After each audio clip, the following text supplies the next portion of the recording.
Well, the big worry about the third wave, even the Prime Minister warned that it is we who will invite the third wave in, referring to these pictures, the crowds we're seeing in hill stations across the weekend in different parts of India, what the government is calling revenge tourism. But here's why the Prime Minister is warning that it is so worrying. Let's just look at why this rise, the reproduction factor, the R rate, has gone up in a simple two sentences. What does R rate mean? Well, the R, or reproduction rate of a virus, tells us how easily it spreads in the population. It is the average number of people onto whom an infected person will pass the virus. The higher the number, the more contagious it is. So with this rising R rate, is there a third wave warning? We are currently today in July in the fastest rise in the reproduction factor since mid-February, from a low of 0.72 to 0.95 in just 31 days. It was on the 14th of February when the R number was this high, 0.95, when cases on the way up, and it was on the 19th of February where the second wave began to take root and daily average cases started rising and ended up snapping a declining trend. Key difference since then: in mid-February, the average daily cases were around 12,000. Today, the average is 41,000, which is a big concern.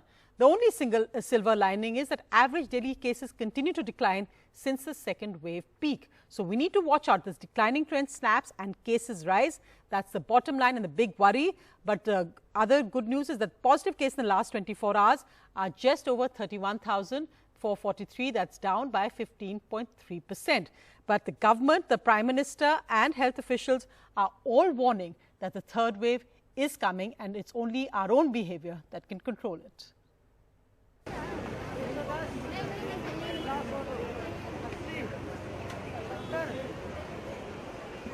With these pictures in mind, a warning from the Prime Minister.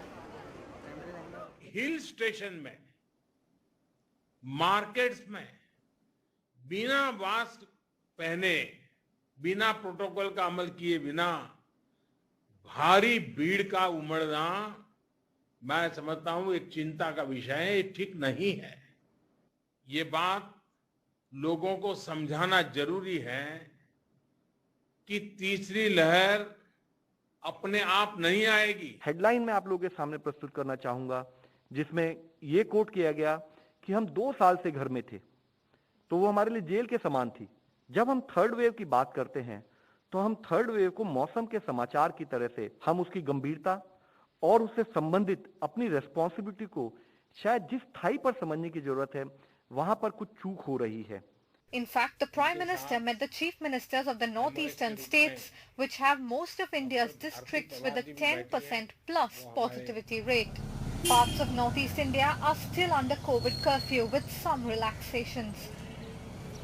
But a few pockets are in total lockdown, like Assam's Jorhat and its neighbouring Golaghat, due to a rising number of cases. We are imposing complete lockdown.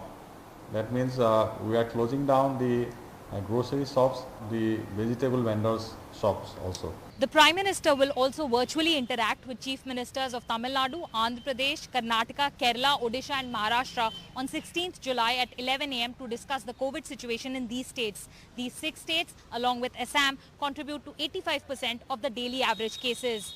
With Ratnadeep Chaudhary in Guwahati, in New Delhi, with camera person Manu Nair, this is Sukirti Dwivedi for NDTV.